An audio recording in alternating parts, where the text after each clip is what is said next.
Y'all think the Emperor poops golden poop on his golden throne? Hey there, guys. Alright, today we are back with some more Luetin, and I thought, you know what? We have seen the 10 worst jobs in the Imperium. Let's go ahead and check out the 10 best jobs. And of course, just like with the 10 worst jobs, I will be ranking these myself based on what I would want most, or what I would consider probably the least bad. I'm guessing that even though these jobs are the best jobs in the Imperium, they're probably still going to be pretty shitty. So let's go ahead and just dive straight in.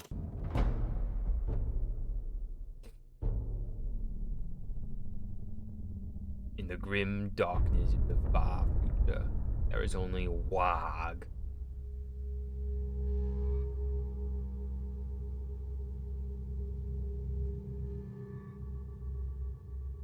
To consort with the heretic is to endanger one's purity, but to lie to an inquisitor is to forfeit your soul. Inquisitor Fazel.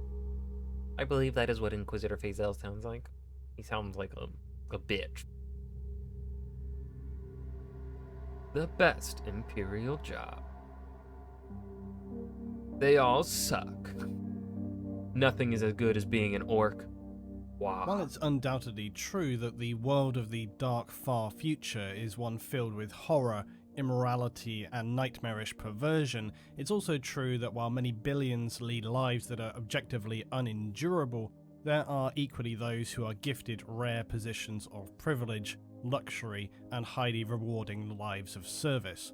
Whilst the Imperium may demand loyalty, it's an unavoidable human trait that has existed forever, that given the opportunity, individuals will always seek the feathers to line their own nests. While some are heavily indoctrinated into the cult of the Imperium and live lives of pure service and abstinence, there are likely significantly more who live lives that are hedonistic, luxurious to excess, boundless freedoms, or how about just sheer raw power.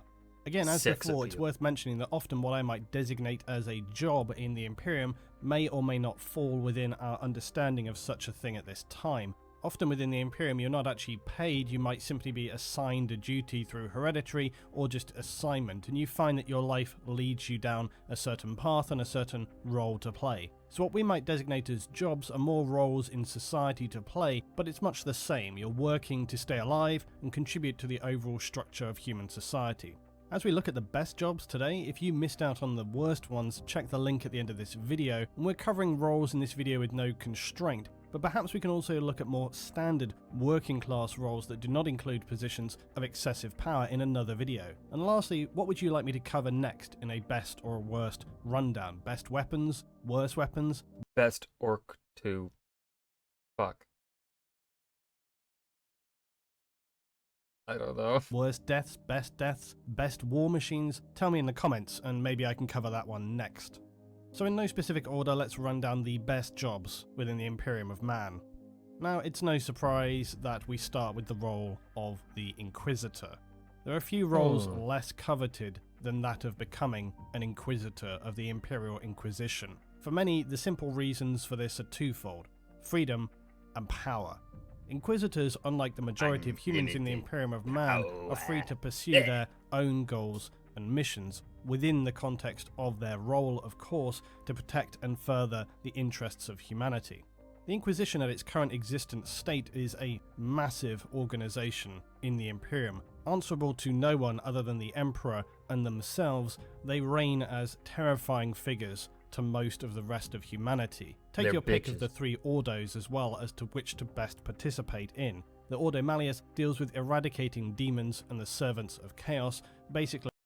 Okay, that's a violent one. That doesn't sound all that good. That means you have to fight, which means my life is at risk, so no. Hunting the corrupted, and they're also backed militarily by the Grey Knights. Not a bad team to call for backup. The Ordo Xenos are not purely focused on slaughtering the oddities of the galaxy, they also spend time investigating, cataloguing, exploring if you will, to better understand where and when humanity may want to lay down swathes of purging fire. They may spend decades travelling and recording what they discover, and they often have solid bonds and connections with rogue traders. The Ordo Xenos, similarly to the Ordo Malleus with its Grey Knights, gets to call upon the Astartes of the Death Watch, a force formed entirely of veteran Space Marines. Finally, the Ordo Hereticus. Often these inquisitors are those that people lean toward, choosing them because they are the witch hunters, and rightfully they're feared Yeah, by that's the the cozy one. Yeah.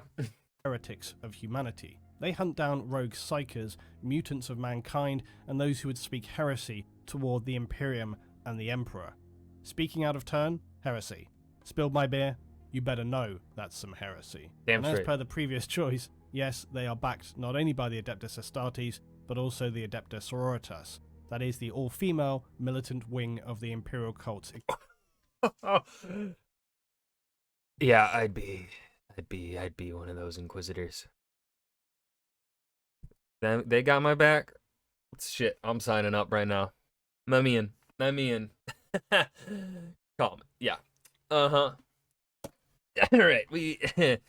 I think we already know which job is going to be the best job in the Imperium. Ecclesiarchy. It's this one. So if being able to walk around the worlds of the Imperium indiscriminately killing those who might look at you the wrong way doesn't appeal in and of itself, you also get to be backed up by an entourage of badass, bolter-wielding ladies. Yes. The Inquisition All I are, want. as an organisation and individuals, exempt from scrutiny other than by the Emperor himself and, as I say, themselves. Inquisitors can demand whatever they need at any time, be it materials, citizens, manpower, and hardware. In essence, an Inquisitor's power is absolute. They deal out individual death or planetary scale annihilation. The Inquisition is a vast organisation, and it's difficult to really summarise in short order the level of complexity within its own ranks, let alone its operations within the Imperium. The Inquisition is even known to have factional wars within itself from time to time, as it answers only to itself, and so must fight for its philosophies and fanatical points of principle. No, that's not at all problematic for stability. Not at all. These rarely will last for any significant length of time, and if they risk spilling out beyond a localized area, they will usually be crushed by a heavy force of Astartes to restore order by any means necessary, at the behest of Lord yet have more mercy. inquisitional commands. This gives a small sense of how complex and difficult to constrain Inquisitors' power can be, as they individually can wield huge influence in an Imperial system. Why is the role of an Inquisitor one of the best jobs in the Imperium? The answer is the sheer power you hold individually. Now, Imperial Noble was always going to make the cut for the best jobs in the Imperium. They are, as you might expect, the elite civilians of Imperial worlds, and the nobility contain lords and ruling families of major hive cities, planets and star systems. Having power and command over many millions, if not many billions of human lives, you find yourself born into such nobility, then you've already hit the jackpot in terms of potential lives to live. You'll be raised in safety and luxury, disconnected and likely ignorant of the suffering and abhorrent conditions the billions of fellow humans endure. But will there be armored women? If there are not, then this is worse than being an inquisitor. Below your heavily protected living quarters. A life disconnected from the grim realities known to the majority of individuals within the Imperium, yet it's not a life without risks. Human desire knows no bounds, and murderous ambition and vicious feuds can continue for centuries I'm between still seeing families. a lack of armored women. Many Highborn will likely never leave their luxurious palaces, protected from the horrors of the outside world and the citizenry, who are best off not knowing what they're missing out on. Highborn citizens of the Imperium are seen, but perhaps only by the nobility itself, as the pinnacle of human bloodlines, representing the greatest and most carefully refined family lineage. As is often the case when it comes to such self-celebrating aristocracy, for the few individuals who are genuinely enlightened or have something positive to contribute, far more of these noble family heirs are self-obsessed, idle, and prone to debasing themselves, often living lives that walk a very dangerous line between indulgence and heresy. Highborn also, among their privileges, are significantly educated about the lives that they live, the power and politics, the general understandings of the Imperium, and how it's best to avoid its significantly dangerous pitfalls. For some Highborn, it's a life of ignorance and lavish luxury. For others, their careful education and focused ambition can lead them to become agents of the Inquisition. I mean, one good argument for being a highborn is this drip. Look at that drip, man. Oh. just runway model right here. How much of that is down to loyalty for the Imperium or carefully planned personal ambition is entirely debatable. Being a Highborn, though, is not only about wallowing in self-satisfaction, there is work to be done, albeit entirely self-serving. You must protect the interests of the family name, and more importantly, try to better them. It's a never-ending game of carefully planned subterfuge to undermine and steal power from others who need to be taken down a few positions and allow your family a tighter grip on regional power systems. Blackmail, scandals, treachery, and carefully premeditated murder are all day to day. It's a life of dangerous mind games, murder mystery, political power games, and decadent luxury. Despite the dangers, it's without question far preferable to eating slop every day, working to exhaustion, and then dying of some unpleasant industrial contamination. Yeah. The I would put the Highborn Noble below the Inquisitor simply because my literal only reasoning behind it, the Inquisitor has armored women. Their beck and call to help them stomp out heresy. The Highborn Noble has no such wonder. I think on the technical, like on the probably truly like how would you want to live, it would probably be the Highborn Noble. That would probably give you the most just sheer amount of freedom. That balance of freedom and power, of kind of being able to probably slide under the radar is probably best as the Highborn Noble. An Inquisitor, while the Inquisitor still is very powerful, they could probably still, based around like what their job is, their purpose, they are going to likely make enemies. And so while they have the armored women at their beck and call, that may not be enough security. But I'm still going to put the Inquisitor ahead of Highborn Noble because of the women in armor. Adeptus custodes. Now, a seemingly endless popular suggestion for best jobs in the Imperium, yet somewhat debatable when you really think about it. Overall, though, I still think it's a good candidate, objectively speaking. Why do the custodes come up so regularly when people think of perfect roles to play as part of the Imperium? Well, for one, the honour of serving so close to the Emperor. The custodes are the personal bodyguard to the Emperor of Man himself, warriors of unmatched capability and whose sole purpose is to counter any potential threat to the master of mankind. Back in the days of the Unification Wars and the Great Crusade, the custodes would follow the Emperor everywhere. Now, as he is interred on the Golden Throne on Holy Terror, they rarely leave the planet, taking a far less active role than they once did in the Imperium. And while their tedious daily lives may seem mind-numbing to some, they have seen renewed life as the Ultramarines Primarch has returned to lead humanity. And so it is that the Custodes' days of confinement to Terror over so many years has come to an end, and they reach out with white-hot vengeance to destroy the dark forces of chaos. They stand near-immortal warriors, the Emperor's finest gene-crafted warriors. Their dexterity and ability far beyond that of even ordinary Astartes, their minds powerfully refined and fortified, their education extensively studied in all matters. For they exist to not only be powerful defenders, but to serve as companions and counsel for the Emperor himself. They reach out now more proactively than companions, cuddle buddies, maybe ever, fighting as some of the most supremely powerful warriors that exist within the Imperium, retaining the honour that the blood of the Emperor runs through their veins. They are the golden light of the Emperor himself, his manifested spirit, and only surpassed in ability. Y'all think the Emperor poops golden poop on his golden throne?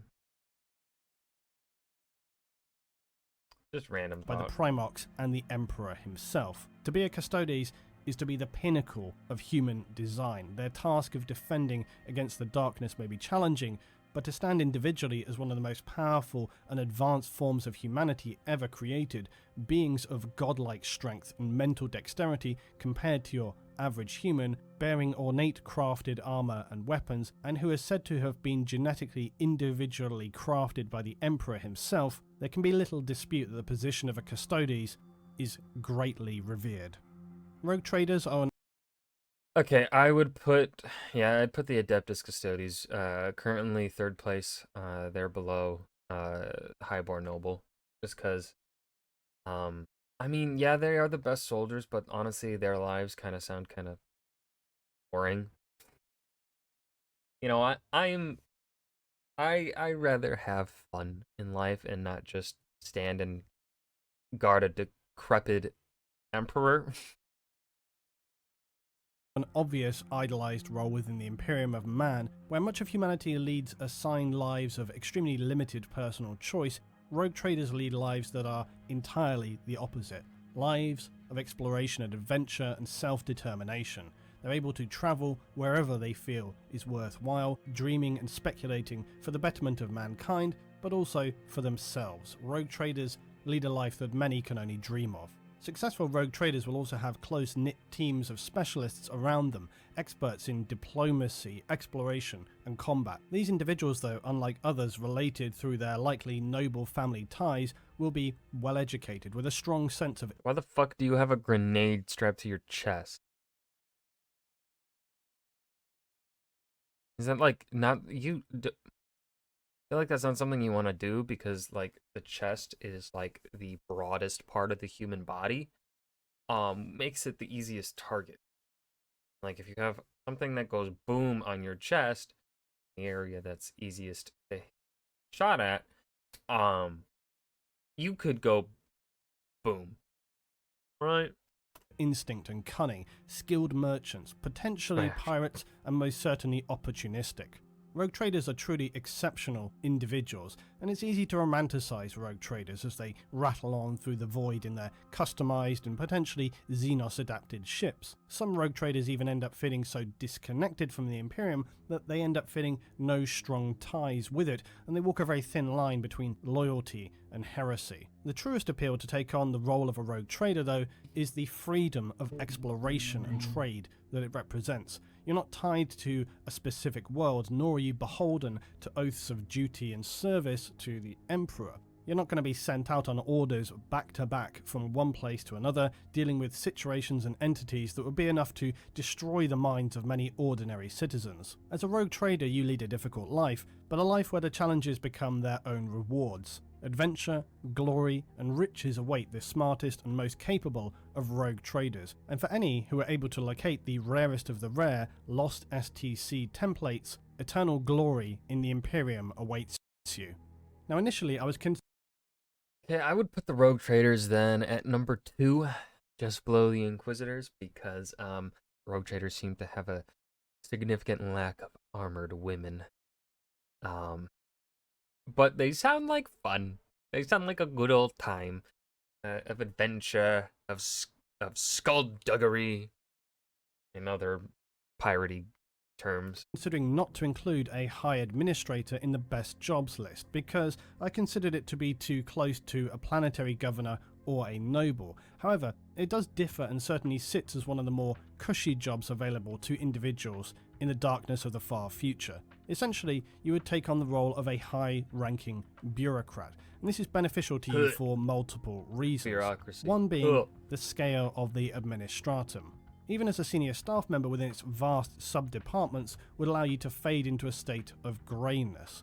And this is likely one of the safest positions to occupy within the Imperium. Not being as visible and therefore open to conspirators as a noble, not being so dispensable as an ordinary pleb citizen who nobody is going to miss. You also are a vital cog in the mechanisms that keep the Imperium operating. While you are replaceable, it's going to be in the interests of all to limit how frequently that occurs and risk bureaucratic chaos. Lastly is the ability to remain out of sight and out of mind. Even the head of the administratum at this stage can probably only make a rough estimate of the actual number of divisions that exist inside the apparatus of the administratum. So the likelihood of you being able to live by any standards a comfortable existence with few threats toward you is significantly better than most individuals in the Imperium at the top and bottom of the pile. While your life may not be as lush and luxurious as that of a noble, occupying a high-ranking position is certainly going to accommodate you with comfortable surroundings, and that coupled with the relative safety and anonymity that being a single individual in such a colossal bureaucratic system is arguably still preferable to running the constant risk of having your throat cut unceremoniously in the middle of the night by your father's sister's cousin's son. Now a Titan Prince... Okay, I would put the, what was that, high administrator? I would put a high administrator below. Now I'd put him above an Adeptus custode, just because, again, I don't want to stand around a golden throne for like hundreds of years or something like that. Um, thousands and thousands of years. I'm not gonna put it any higher. I'm not gonna put it above a highborn noble because it sounds very, very fucking boring. So yeah, I'm up right above Adeptus, below highborn noble. Princeps. A return to a role where you get to basically enact vast scales of ruination on the I enemies get of to man. control a Titan kaiju. Princeps, again, while not necessarily the most comfortable of roles, is going to be one many would imagine has its fair share of significant positives. But still, I'm sure some of you are wondering, what is a Titan Princeps? Well, it is a senior battle. officer who commands the world-ending scale of war machines that are known as Titans. And this is something I'll have to cover in a lot more detail later, but essentially a Princeps is a human individual with immense willpower. And this is required because they are ordered to operate a Titan, the massive war machines that tower over battlefields, tower over cities. The Princeps must mentally interface with the machine itself and be able to control the Titan's incredibly powerful machine spirit. It is rare for humans to exhibit the strength necessary, and those individuals are exceedingly rare, as low as 1 in 10 million. For this reason, you as an individual are as near to indispensable. Okay, but alright, so here's the problem with these numbers, as we have talked about before. 1 in 10 million, obviously to us, sounds like a lot. Like, I mean, it doesn't sound like, it's like, oh, that's incredibly rare. But then when we take it to the scope of Warhammer 40k, this is logically, based on the numbers that we've gotten, this is not a population in the trillions. The total population of humanity is likely in the quadrillions. And so when you have 1 in 10 million, but a total population in the quadrillions, that equates to millions of these people that are capable of doing this, right? And so then, right, that kind of undermines it. I would use bigger number. I would use like 1 in 532 billion. Be very fucking weirdly neat, like specific as to what the big number is. And even then, we get into the quadrillions. That still is going to turn out to be lots and lots of available princeps, but significantly less than there being 1 in 10 million.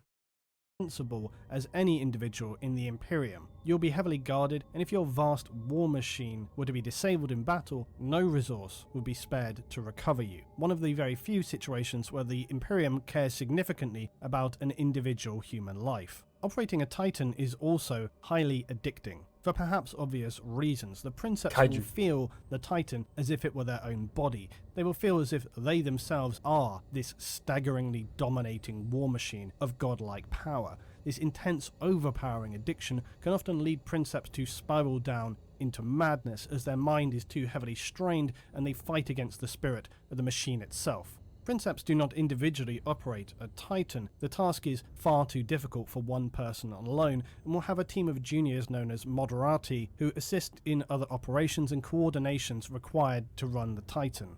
A Princeps, though, is a rare gifted role to play for the Imperium, heavily immersive and symbiotic as the war engine's machine spirit learns from the Princeps and the Princeps from the previously stored memories and experiences of the Titan.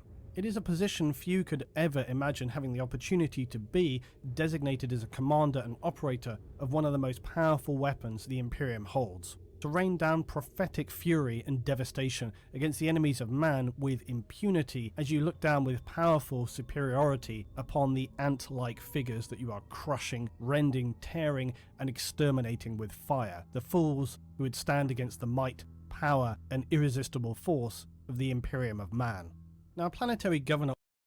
I would put that as currently number 3.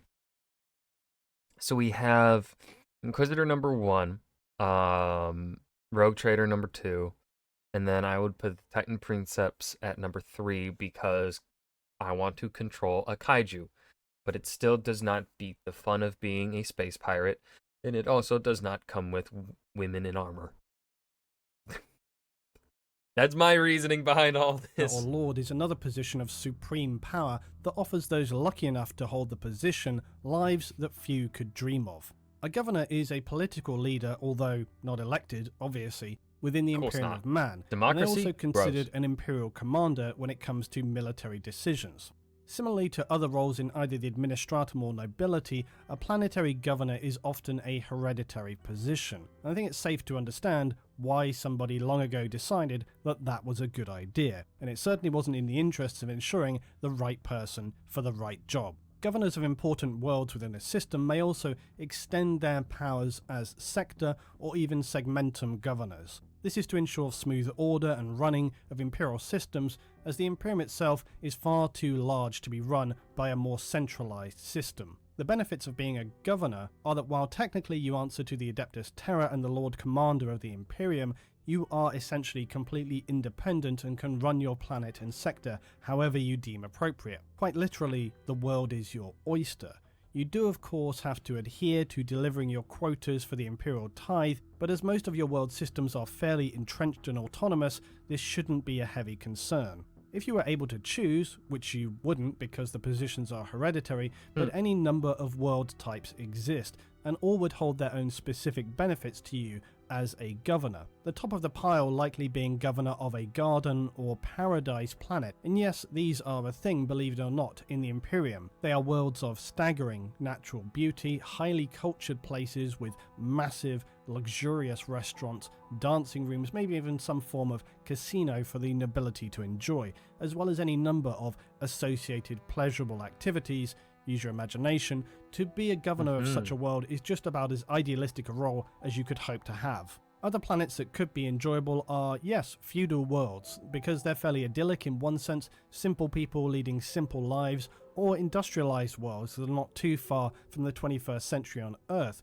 These are a thing as well in the future. Even hive planets, because while hives for the lower human drones are an intolerably cruel existence, for those at the top of the pile it's quite a different matter. They will have access to just about every luxury you can think of when it comes to urban living. As a governor you have, as with other roles, immense power, and through this power opens up to you a lifestyle that is simply unimaginable to many Imperial citizens. Now, Imperial Guard commissars. Okay, yeah, Planetary Governor number 4. I don't think I really need to explain why it's below the top 3. But yeah, I would pick that over High Administrator, because High Administrator sounds boring. Planetary Governor sounds like there's more control, more fun to it. A Highborn Noble, being a Planetary Governor sounds like it has a lot less danger to it as compared to a Highborn Noble. And then, right, Adeptus Custodes, still bottom of the barrel because they're just standing outside, they just stand around. They literally just stand around the Emperor, and that just screams boredom to me. I need to move around and stuff. I wanted to include at least one position here from the Imperial Guard because despite their reputation as Operation Human Shield, there are certainly some positions and roles that could be appealing to some who want to lead a life of military service for the Imperium, crushing its enemies under the weight of Baneblade justice and dealing out furious retribution to heretics.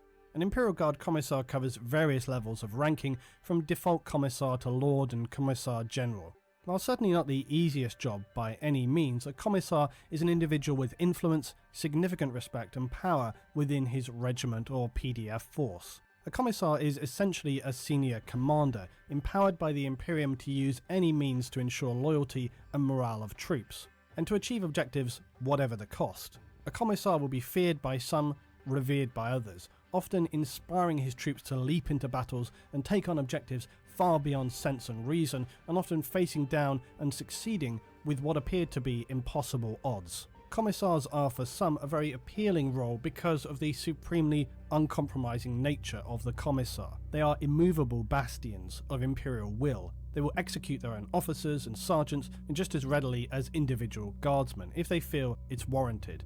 They're certainly not adverse to getting involved in actual combat to make sure things start moving forward and are a success. To me, I often feel that it is this which exemplifies what it means to be a commissar, that if you want something done right, you do it yourself. This attitude is what I think is most appealing as a commissar role, to lead by brutal example and expect nothing of your guardsmen that you are not willing to do yourself. And given the significant amount of power struggles, backstabbing and hypocrisy that exists in the Imperium, the role of the commissar is certainly refreshingly honest, and one which in its honesty is appealing as a straight, no bullshit position to play for the Imperium of Man. Imperial citizens. And I would put the commissar at the bottom of the barrel of this list because, they fight on the front lines. I want to live.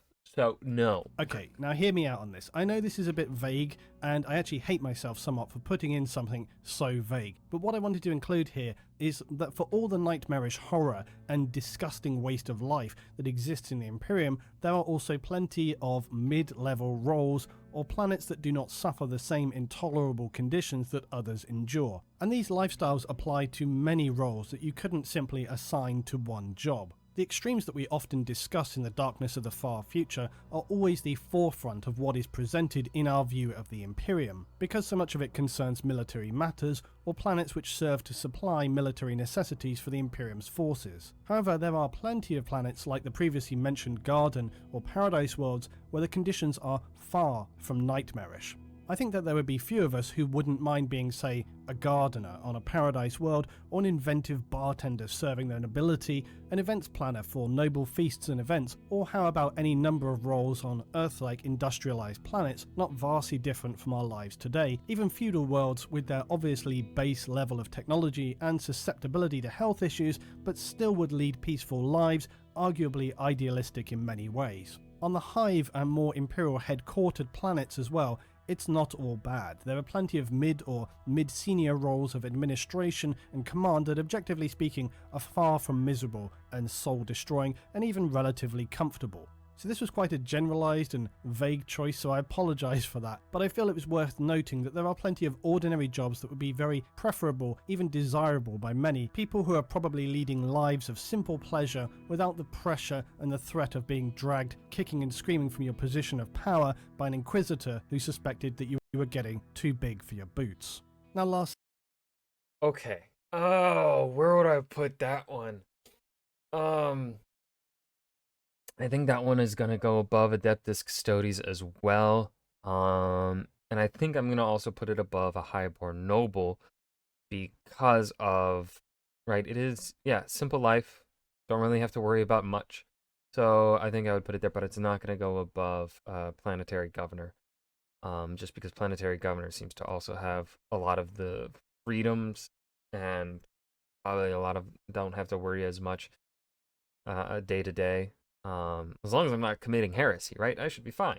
And as long as no Tyranids come at my planet, no orc fungi coming on in, I should be fine, right? So, yeah, I think Imperial Citizens, this Imperial Citizens broad one and the Planetary Gov, I think I probably, they could, depending on the day, I could see one being above the other. See, yes, Astartes. I know this one will be debatable, and so I say debate away in the comments. I think personally though, how can an Astartes not be one of the best jobs to have in the Imperium of Man? Yes, you face horrors and hardships, but those are prevalent throughout the Imperium. So if you're going to have a life of challenges, why not do it with some style? Genetically modified superhuman soldiers, the Emperor's bulwark against the horrors of the future, godlike figures to your ordinary human citizen who would literally worship the ground you walk upon. You instill fear and submission to all those soft and lazy nobles and governors who have maybe forgotten their comfortable lives exist at the pleasure of the Emperor. It's true that Astartes, the Space Marines, serve humanity, not to rule it. Yet at the same time, in the darkest, most recent days for the Imperium, under the leadership of the Ultramarines Primarch returned now as Lord Commander of the Imperium, the Astartes maintain their role as mankind's legendary and premier fighting force. Yes, there are those who wield niche, excessive power, like the Custodes or the Grey Knights, but these specialist units are highly specific. The role of an Imperial Space Marine, each chapter with their millennia of history and unbreakable brotherhood, is one of the most appealing roles you could hope to take on. To serve the Emperor as one of his finest warriors, to destroy, purge, exterminate, and bring down vengeance upon the enemies of mankind. Powerful advanced weapons at your disposal, backed up by chapter brothers, each one an expert and fiercely loyal fighter in the name of the Emperor. There can be little finer opportunity than to serve the Emperor as one of his multi-role expert fighters who are truly the most iconic figures that exist in the Imperium of mankind. I'll finish today by saying, as per usual, thanks for I would put the Astartes just above the Adeptus Custodes. They would go number 8. Adeptus Custodes 9. And then number 10 was, what was it? Commissar? I think that's who I put. Yeah, because they fight on the front lines. They're the most likely to fucking get murked, I think. So yeah. That was my ranking of this. Let me know where you your top how you rank these top 10 here. I'm gonna die. I think I'd rather be a rogue trader, do some piracy and whatnot. Be a scallywag, I'd say. Don't really have anything to add here at the end outside of that, though. I hope you guys enjoyed this video. Remember to hit that like button and subscribe for more. I will see you guys in the next video. Peace.